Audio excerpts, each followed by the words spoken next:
Good day and welcome. Today it is our pleasure to provide you with a short 15-minute presentation on the use of the Uniform Contract Format in accordance with the requirements of the Federal Acquisition Regulation.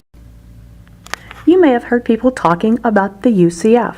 You might even know what it stands for, but do you know what it really means? In the federal procurement world, when we say UCF, we mean the Uniform Contract Format, which is required by FAR Parts 14 and 15. Throughout this video, additional references are shown in the lower right-hand corner. The Uniform Contract Format is the standard format for preparing solicitations and contracts. The solicitation includes Parts 1 through 4 of the required format. Each part of the solicitation is made up of sections, as shown in this illustration. If any section of the UCF does not apply, the contracting officer should so mark that section in the solicitation. Why do we use the UCF? Besides being prescribed by the Federal Acquisition Regulation, this format provides consistency across federal agencies. The use of a uniform format facilitates preparation of the solicitation and contract, as well as reference to and use of those documents developed by offerors, contractors, and contract administrators. The UCF need not be used for these types of contracts. Construction and architect-engineer contracts should follow the prescription of FAR Part 36. Subsistence contracts, supplies or services contracts requiring special contract formats prescribed elsewhere in the FAR that are inconsistent with the uniform format. Letter requests for proposals, contracts exempted by the agency head or designee. Who uses the UCF? Contracting officers use the UCF to prepare solicitations and contracts, notice of a need for supplies or services. Offerors and contractors develop their bids, proposals, or information in accordance with the solicitation. Source selection teams use the format to evaluate proposals against the solicitations. The contracting team, which consists of both government and contractor personnel, will use the UCF to administer and fulfill their obligations under the contract. The contracting officer is responsible for solicitations and resulting contracts using the UCF. FAR Parts 14 and 15 prescribe the use of the UCF for invitations for bids, requests for proposals, and requests for information. There are 4 forms prescribed by the FAR for use with FAR Part 14 solicitations and contract awards. Standard Form 26 is for use in awarding sealed bid contracts for supplies or services when bids were obtained on the Standard Form 33. Standard Form 30 is used to amend the invitation for bids. The Standard Form 33 is prescribed for use in soliciting bids for supplies or services and for awarding contracts that result from the bids, unless award is accomplished using the Standard Form 26. Standard Form 1447 is used for soliciting supplies or services and for awarding contracts that result from the bids. It is used when the simplified contract format is used and can be used in place of the Standard Form 26 or the Standard Form 33 with other solicitations and awards. There are 6 forms prescribed for use in contracting by negotiation. Standard Form 26 can be used in entering into negotiated contracts in which the signature of both parties on a single document is appropriate. Standard Form 30 can be used for amending requests for proposals and for amending requests for information. Standard Form 30 can be used in connection with the solicitation and award of negotiated contracts. Award of such contracts may be made by either Optional Form 307, Standard Form 33, or Standard Form 26. Optional Form 307 may be used to award negotiated contracts. Optional Form 308 can be used to support solicitation of negotiated contracts. Award of these contracts may be made by using Optional Form 307. Finally, Optional Form 309 may be used to amend solicitations of negotiated contracts. The contracting officer must use the policies unique to the acquisition for commercial items in conjunction with FAR Parts 13, 14, or 15. Standard Form 1449 is used when issuing written solicitations and awarding contracts and placing orders for commercial items. The form may also be used for documenting receipt, inspection, and acceptance of commercial items. Other forms shall not be used for solicitation or award of contracts or orders for acquisition of commercial items. Standard Form 30 can be used for amending requests for proposals and for amending requests for information.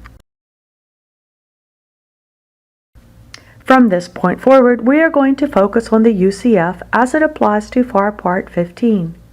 The solicitation is comprised of 4 parts. Part 1, the schedule. Part 2, contract clauses. Part 3, list of documents, exhibits, and other attachments. And Part 4, representations and instructions. Each part of the contract format is further divided into sections. Part 1 is titled The Schedule and consists of sections A through H. The purpose of Part 1 of the UCF is to identify and define the requirements. Part 1 of the UCF will be a part of your resulting contract. Now let's take a look at each section separately. Optional Form 308 or Standard Form 33 is used to prepare requests for proposals. When other than these 2 forms are used, you must include specific contractual and contact information. This page also contains any necessary signatures. In Section B, you will include a brief description of the supplies or services, such as item number, national stock number, or part number if applicable. This section includes incidental deliverables such as manuals and reports. The contract may identify the items or services to be acquired as separately identified line items. Contract line items should provide unit prices or lump sum prices for separately identifiable contract deliverables and associated delivery schedules or performance periods. Line items may be further divided or stratified for administrative purposes, such as to provide for traceable accounting classification citations. Section C includes any description or specifications needed in addition to Section B to permit for full and open competition. Section D describes the packaging, packing, preservation, and marking requirements if any apply. USAID has a unique marking and branding policy that must be adhered to unless certain exceptions apply. Section E specifies inspection, acceptance, quality assurance, and reliability requirements. Section F specifies the time, place, and method of delivery or performance. Each of the deliveries in this section must match to the CLIN stated in Section B. Section G contains any required accounting and appropriation data and any required contract administration information or instruction other than those on the solicitation form. You should include a statement that the offeror should include the payment address in the proposal if it is different from that shown for the offeror. Section H contains a clear statement of any special contract requirements that are not listed in Section I or in any other section of the UCF. Part 2 of the UCF is titled Contract Clauses. As the title suggests, this part is reserved for contract clauses. This part will be a part of your resulting contract. The contracting officer shall include in Section I the clauses required by law or by the Federal Acquisition Regulation and any additional clauses expected to be included in any resultant contract if these clauses are not required in any other section of the UCF. An index may be inserted if this section's format is particularly complex. Some clauses will be inserted by full text, while others will be inserted by reference only. The Solicitation Provisions and Contract Clauses Matrix is available to assist you in determining which clauses you need to incorporate into your solicitation and resultant contract. Part 3 consists of Section J. The contracting officer must list the title, date, number of pages for each attached document, exhibit, and other attachment. Cross-references to material in other sections may be inserted into Section J. Part 4 of the UCF is titled Representations and Instructions. This part contains Section K, L, and M. These sections aid in proposal development and source selection. Section K includes solicitation provisions that require representations, certifications, or the submission of other information by offerors.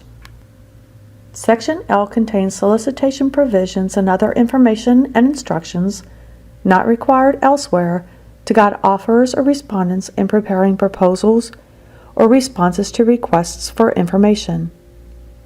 Prospective offerors or respondents may be instructed to submit proposal information in a specific format or severable parts to facilitate evaluation.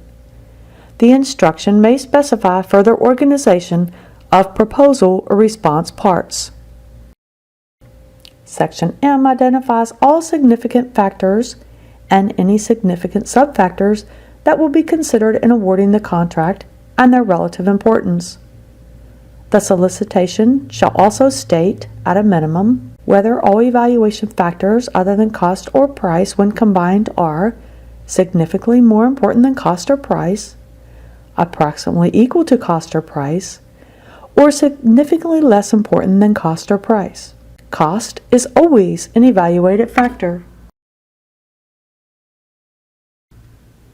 Part 1, Section A through H, Part 2, Section I, and Part 3, List of documents, exhibits, and other attachments, become part of a resultant contract.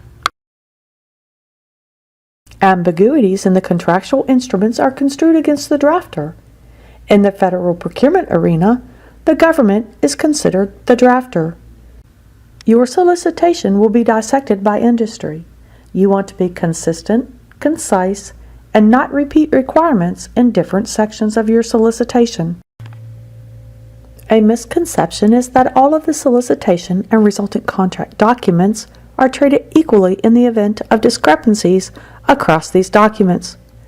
This is not the case. According to the Federal Acquisition Regulation, the order of precedence starts with the schedule, representations and other instructions, contract clauses, documents, exhibits, and other attachments, and the specifications. In concluding this presentation, I want to leave you with the following two thoughts. First, the UCF is used only in FAR Parts 14 and 15 procurements. It is not used in simplified acquisitions under FAR Part 13 or for orders under GSA schedules under FAR Subpart 8.4. Finally, when developing your solicitation or contract, please put the appropriate information in the UCF section designated for that information.